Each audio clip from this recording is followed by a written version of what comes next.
Caoimhín, thanks for affording Kildare Television your time. It's been very hard for us to get an interview with a retired senior civil servant, so thanks for that. As you know, we're particularly interested in the events of around 2001, because at the time there was a rumour going around senior civil service ranks that there was going to be 50% increases in pay right across the public sector over the following few years. This was at the start of the real boom in the Tiger period.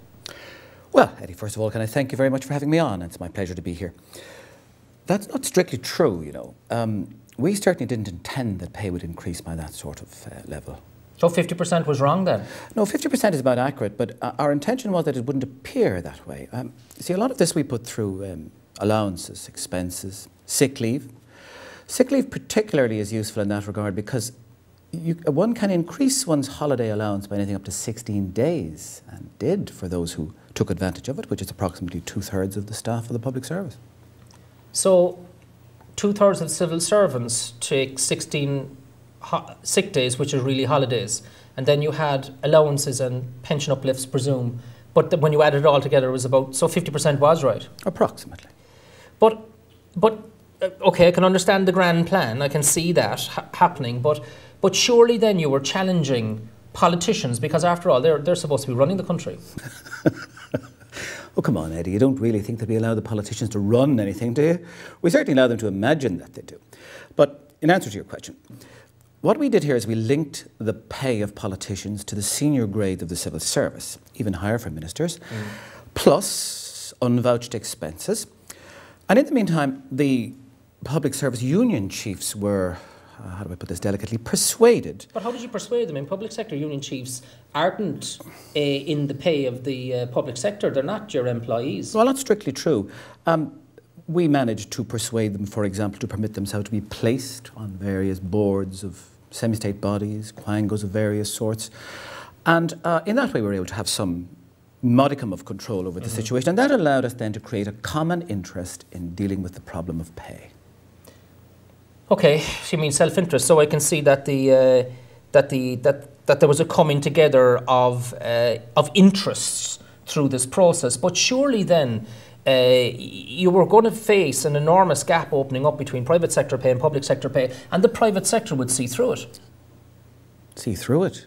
Do you mean the Paul Carrs? Political correspondence, yeah. The ramblers of the corridors of power. Eddie, they know nothing about money, nothing. And they're far too easily distracted by personality and celebrity. Bertie and Celia, what a golden couple. They were great for us. Also, I mean, the public service is much too complicated for anyone to see through it. And as for pension comparisons, well, they've no hope whatsoever. That's why we use them to pay the golden parachutes. And we could rely on our union partners from time to time to come up with a good sob story and a hand-wringing about the lower grades having a hard time. So that's why people on the lower grades in the civil service, for example, would be regularly wheeled out on radio to tell their tough luck stories. The public love their Gardaí, their teachers, their nurses, particularly the nurses. They do dig those nurses. And it's very useful as a screen. And may I also add in here the lower grade clerical grades in the civil service. Thank heaven for them. Oh, okay, I can see that happening from, you know, how it came together. But then what happens when people like me and others would say, well, fine, look, there's these being huge pay increases and right across the board and everybody's getting it, but where's the value for money? Well, we never use value. Show me the money. We never use money or the value for it as a comparison or a measurement of anything. That's much too complicated. We found it better and more convenient to use benchmarking. There is a wonderful word. But, okay, you call it benchmarking, but what happened when they applied the benchmarks? No, Eddie, we just decided to call it benchmarking. There are no actual benchmarks. But surely then analysts like myself would go abroad for comparisons, look at this bloated edifice against the similar costs of the public sector in other European countries. Well, certainly that was a concern, and we anticipated that outfits like IBEC might do that with the resources available to them. How we dealt with that is we commissioned reports, you know, comprehensive studies of other economies, bigger economies with older age profiles, higher wage costs, larger armies, more complicated pension structures, that sort of thing. Right.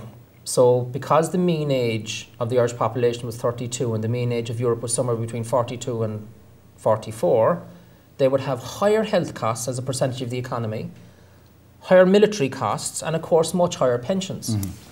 But I mean, so you commissioned these reports, but surely those reports then would come in, and there would be, you know, a requirement to act on these reports.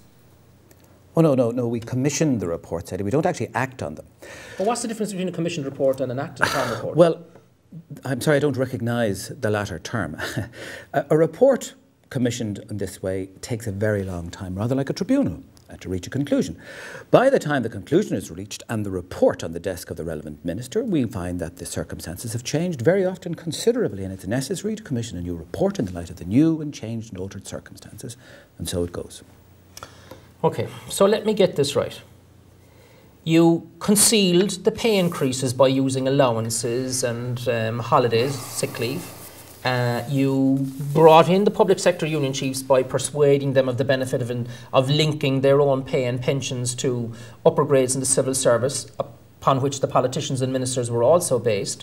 And then you commissioned comparative studies occasionally against competitor economies, picking the type of economies that would give you the results that you wanted. Is that sum it up? In the national interest, Eddie, in an effort to achieve harmony.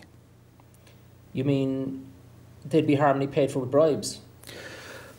I mean agreements, understandings, memoranda of understanding, undertakings, unwritten contract, if you will, between those people of influence and who understand how it works at the top. Right. I can see how all that might hang together, but there was one flaw. There had to be one flaw, which is how could you then guarantee continuity, that the next person in your seat wouldn't just unravel the whole thing? Oh, Eddie, you really don't understand how it works, do you, you poor mouse? I simply have to ensure that my successor asks the right question. The right question? How do I intend to spend my retirement? Ah, so what boards and agencies and quangos you'd like to sit on to supplement your own pension? Exactamundo. And it's worked. So that's why all of the top senior civil servants have been immunised from the pay cuts over the last couple of years. The great game goes on. The boys are playing a blinder. Of course, they have been particularly well trained.